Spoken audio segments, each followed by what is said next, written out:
Katrops, good morning mga katrops. So today is Monday, panibagong adventure na naman natin to mga katrops. Ayan. So nasa area tayo ng BGC ngayon.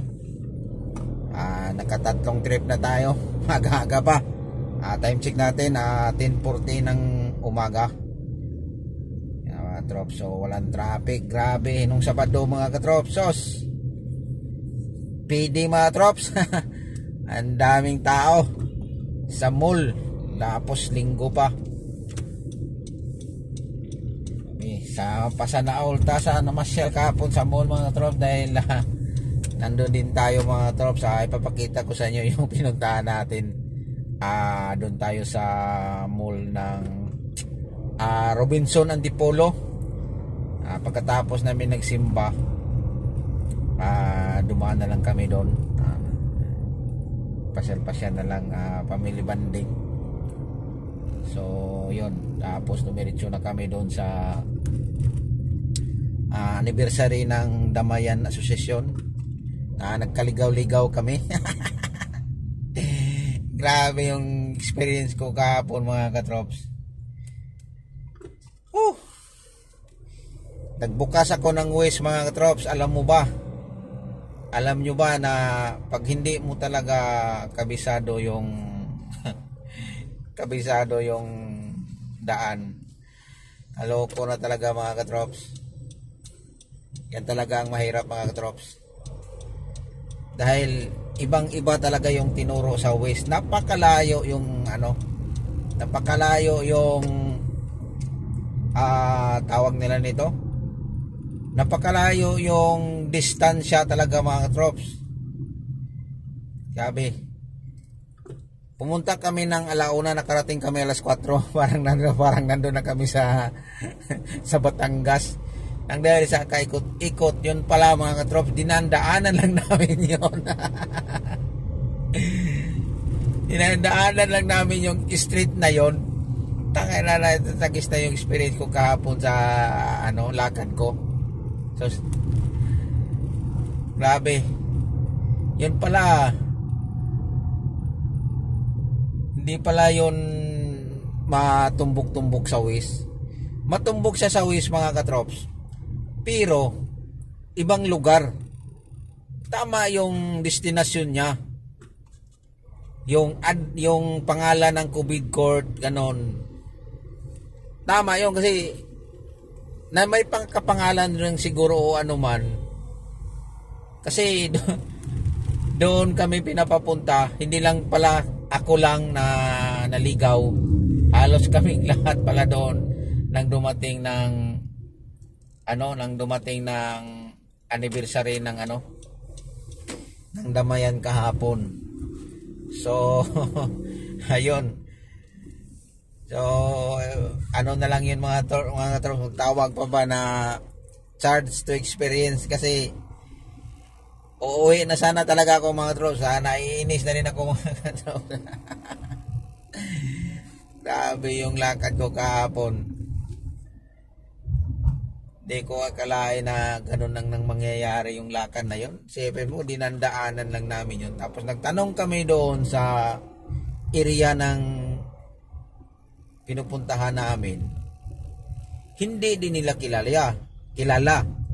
So nung unang pinuntahan namin mga katrops, nung nakita ko yung malapit na 4 minutes na lang, nagtaka ako bakit papasok pa kami ng subdivision, kasi pinapunta kami ng Ayala Heights yon.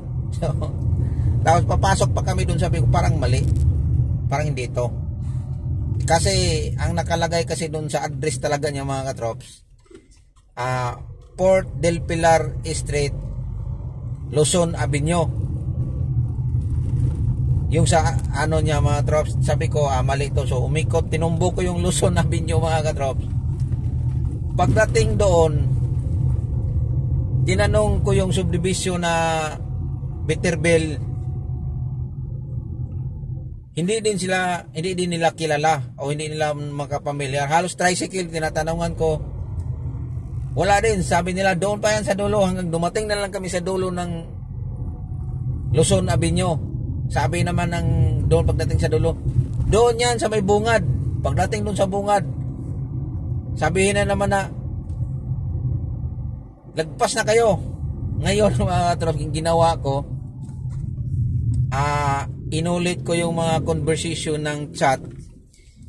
Mayroon palang doon mga katrops kung saan ka pupunta, saan ka liliko. Kasi ang tinumbo ka talaga doon mga katrops, nagbigay sila ng address. Exact address, yun ang ginawa ko. Hindi na ako nagbasa ng mga conversation nila. Yun pala, nung conversation nila, nagbigay sila ng street na kumbaga yung kanto, Freedom Street pala yun mga katrops. Sus, ilang beses na namin yun dinadaanan mga katrops sa Luzon. Pagdating nyo pala sa Luzon Avenue, madadaanan mo yung isang kanto na Freedom Street. Doon lang pala yun. Natawa ako talaga mga katrops. Pinatawa ako na naiinis dahil yun nga dinadaanan na namin yung Freedom Street. Buti na lang binasa ko ulit yung mga conversation sa group chat. Yun pala doon lang pala yun sa may Freedom Street. Grabe. Yan talaga yung experience ko kahapon sa biyahe ko. Kaya okay lang dahil masaya naman ako, nakakanta yung anak ko kahapon. Hey, buhay talaga. So ayan yung experience ko kahapon mga katrops, yung biyahe ko na nakakainis, nakakatawa. Dahil hindi lang pala ako nag-iisang naliligaw.